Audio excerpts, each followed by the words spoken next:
Hello friends, welcome back to Prakeesh kitchen. இன்றைக்கி நாங்கள் ரொம்பவே டிஃப்ரெண்ட்டான ஒரு டெசர்ட் ரெசிபி பார்க்க போகிறோம். 10 நிமிஷத்தில் ஈஸியாக பண்ணக்கூடிய ரொம்பவே டேஸ்டியான ஒரு புட்டிங் ரெசிபி தான் பார்க்க போகிறோம். வாங்க பார்க்கலாம். இப்போ இந்த டெசர்ட்டுக்கு தேவையான கஸ்டர்ட் புடிங் நாங்கள் ரெடி பண்ணி கொள்ள போகிறோம். ஸோ நான் ஒரு பாத்திரத்தில் 2 கப் அளவுக்கு பால் சேர்த்துக்கொள்கிறேன். பால் சேர்த்ததுக்கு அப்புறமாக 2 டேபிள் ஸ்பூன் அளவுக்கு கார்ன்ஃப்ளோர் சேர்த்துக்கொள்ளலாம். 2 டேபிள் ஸ்பூன் அளவுக்கு கஸ்டர்ட் பவுடர் சேர்த்துக்கொள்கிறேன்.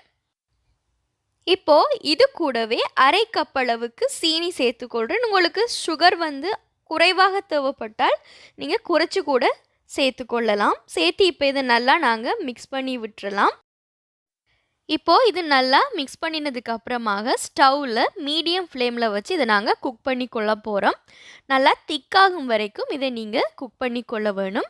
குக் பண்ணும் போதே ஸ்டவ்வை மீடியமில் வச்சுக்கொள்ளுங்க. கூடவே நல்லா கையால் மிக்ஸ் பண்ணி விட்டுட்டே இருங்க, இல்லாட்டி அடிப்பிடிச்சு கொள்ளும்.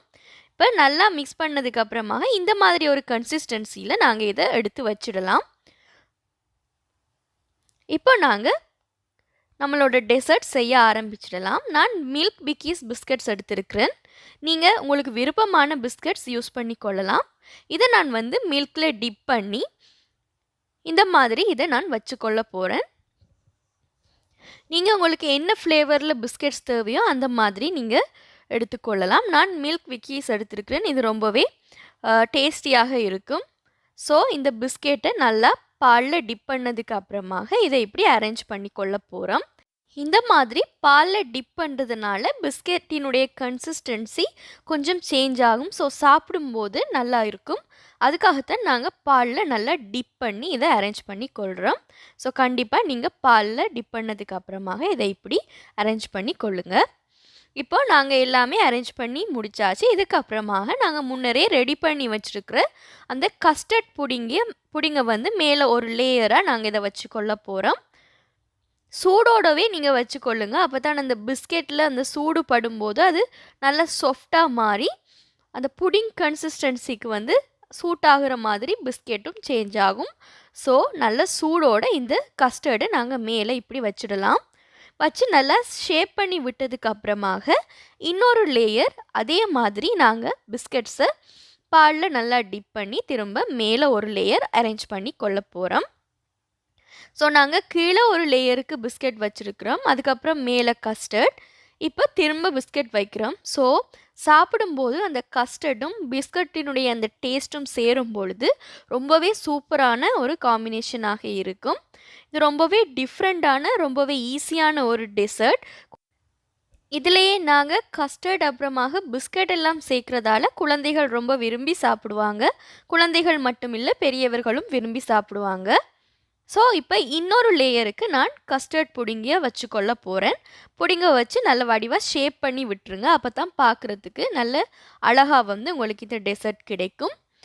இப்போ ஒரு லேயருக்கு நாங்கள் திரும்ப கஸ்டர்ட் புடிங்க வச்சு நல்லா இதை ஷேப் பண்ணி விட்டுற போகிறோம்.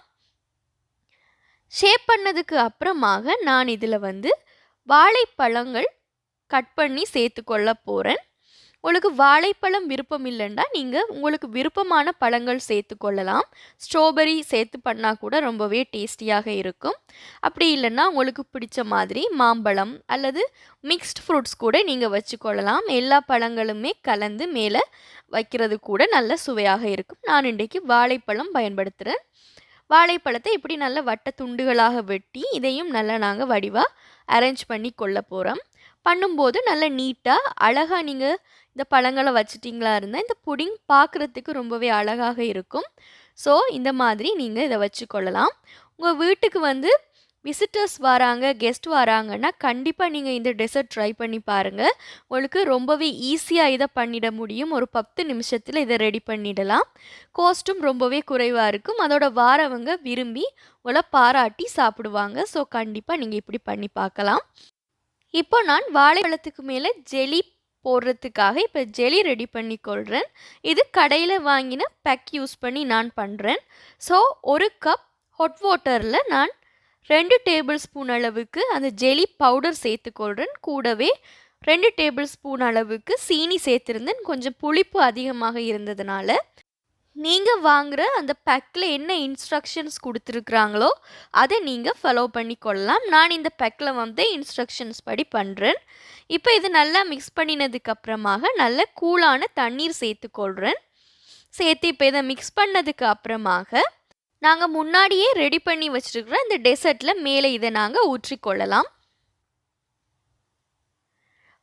பார்க்கும்போது ரொம்பவே அழகாக இருக்கும். மேலே ஜெல்லி பயன்படுத்தும்போது, நீங்க உங்களுக்கு பிடிச்ச ஃப்ளேவர்ல ஜெல்லி ஆட் பண்ணிக்கொள்ளலாம். நான் ஸ்ட்ராபெர்ரி ஃப்ளேவர்ல சேர்த்துக்கொள்றேன். ஸ்ட்ராபெர்ரி அப்புறம் பனானா அந்த ஃப்ளேவர் ரொம்பவே டேஸ்டியாக இருக்கும். இப்ப அது ரெடி ஆகியாச்சு. நான் இத வந்து ஒரு 20 மினிட்ஸ் ஃப்ரிட்ஜில் வச்சுருந்தேன். இப்போ எல்லாமே ஃபுல்லாக செட் ஆகியாச்சு. எப்படி இருக்குதுன்னு பார்க்கலாம். இப்போ இதை கட் பண்ணி நாங்கள் இதை வேறையாக எடுத்துக்கொள்ள போகிறோம். பார்க்கும்போதே ரொம்பவே அழகாக இருக்குது. பார்க்கும்போதே சாப்பிடணும் போலவும் இருக்கும் உங்களுக்கு. இப்போ நான் இதை வேறையாக எடுத்து உங்களுக்கு எப்படி இருக்குதுன்னு காட்டுறேன்.